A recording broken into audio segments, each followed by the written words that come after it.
Jai Hind everyone, myself Geeta Patel. Today I am going to start standard 7, chapter number 5 on demand of my lovely students. Hope you all will enjoy. Let us start the chapter. I knew him from the days of my extreme youth because he made my father's boot. यहाँ पे क्या कहना चाहता है? मैं उनको बहुत सालों से जानता हूँ, जब मैं यंग था तब से। और कैसे जानता है वो? क्योंकि उसके पापा के शूज उनके पास बनवाते थे। He lived with his elder brother in his shop, which was small by street in a fashionable part of London. कहाँ पे था और वो किसके साथ रह रहा था? वो अपने एल्डर भैया के साथ रह रहा था, बड़े भैया के साथ। In fashionable part of London, London में फैशनेबल पार्ट था, वहां पे रहता था। The shop had a certain quiet distinction. Distinction मतलब something different from other. There was no sign, वहां पे कोई साइन नहीं था। Upon it other than the name of Gessler, वहां पे कोई साइन नहीं था। और क्या लिखा हुआ था? Gessler brothers. क्या लिखा हुआ था शॉप के ऊपर? Gesslers brothers. And in the window pane, in window, a few pairs of boots. और विंडो पे क्या रखा हुआ था? Boots. He made only what was ordered. वो क्या करता था? जो भी उसको ऑर्डर देते थे वही शूज वो बनाता था।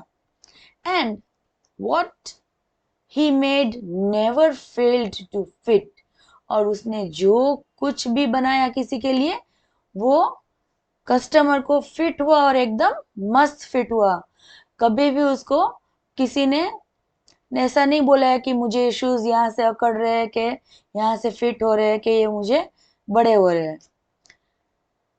To make boots, such boots as he made seemed to me then and still seems to me, और मैं ऐसे कभी बना ही नहीं पाऊंगा। and mysterious and wonderful, mysterious मतलब जादुई, and wonderful एकदम different. I remember well my shy remarks one day while stretching, एक बार when I was stretching out to him my youthful foot, जब मैं अपना पाँव दिखा रहा था, स्ट्रेच कर रहा था। Isn't it awfully hard to do? वो जब छोटा था तब वो दिखा रहा था, और मिस्टर गेस्लर को पूछ रहा था कि बहुत हार्ड नहीं है मेरे माप के शूज बनाने में? और मिस्टर गेस्लर ने आंसर क्या दिया होगा?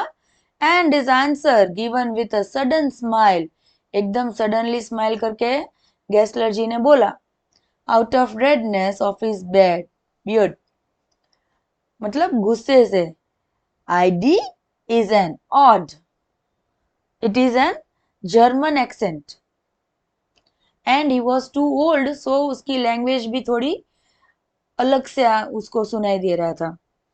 It was not possible to go to him very often, और इजीली उसके पास जल्दी से कोई जा भी नहीं पाता था। His boots lasted terribly, उसके शूज बहुत लॉन्ग लास्टिंग थे, तो इसके हिसाब से उसके पास कोई भी जल्दी से जाता नहीं था। सी द शॉप, शॉप के ऊपर क्या लिखा है? गेस्लर ब्रदर्स, और ग्लास पे 3 शूज के पैर रखे हुए हैं। And the man is standing outside and observing.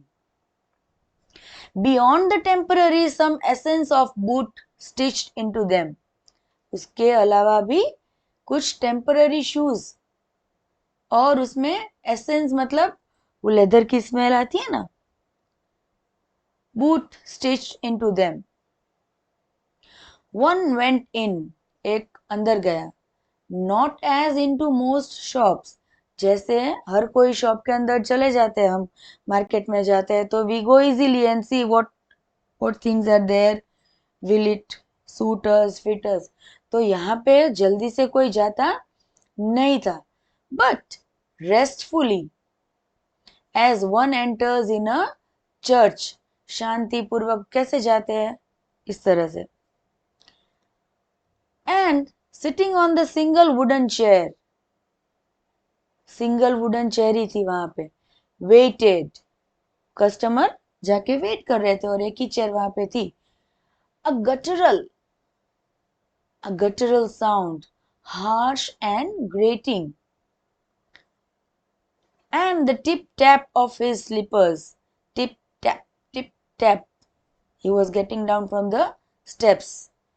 Beating the narrow wooden stairs. He was getting down from a wooden stairs. And he would stand before one without coat. वहां पे वो खड़ा हुआ था उसके सामने. A little bent, थोड़ा झुका हुआ. In leather apron. He was in a leather apron. With sleeves turned back. उसकी sleeves मुड़ी हुई थी. Blinking as if awakened from some dream of boots.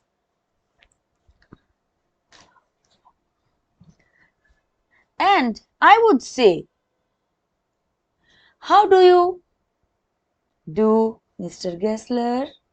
He was asking to Mr. Gessler, how do you do? Could you make me a pair of Russian leather shoes? उसको कौन से type के shoes चाहिए थे? Russian leather के.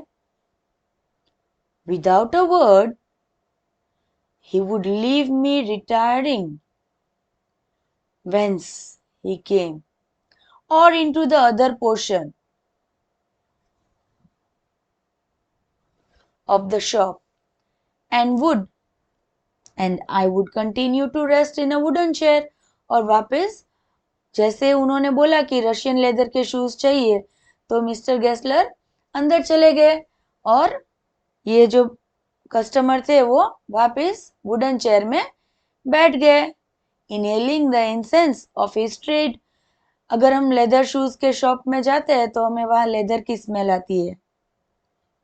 ठीक है. Soon ही would come back.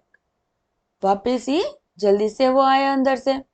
Holding in his hand a piece of gold brown leather.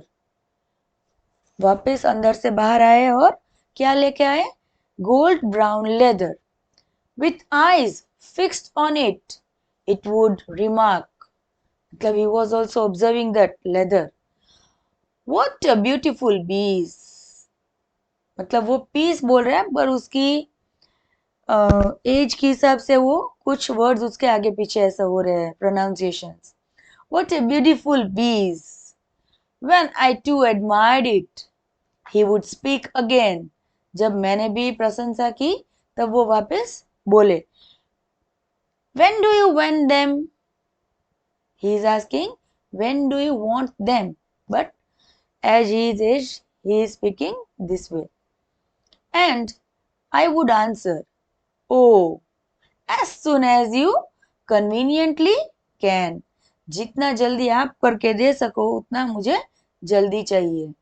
And he would say, tomorrow fortnight. What did the Gessler told? Tomorrow fortnight. Or if he were his elder brother, I will ask my brother. I will ask my brother. See the way he is pronouncing. आप लोगों ने सुना ही होगा बड़े as वाले people किस तरह से बात करते हैं. थोड़ा थोड़ा हकला के, थोड़ा अटपटा सा साउंड आता है उसको. कोई भी प्रोनाउंसिएशन करने में प्रॉब्लम आती है. Then I would murmur, thank you. Good morning, Mr. Gessler. Good morning. He would reply, still looking at the leather in his hand.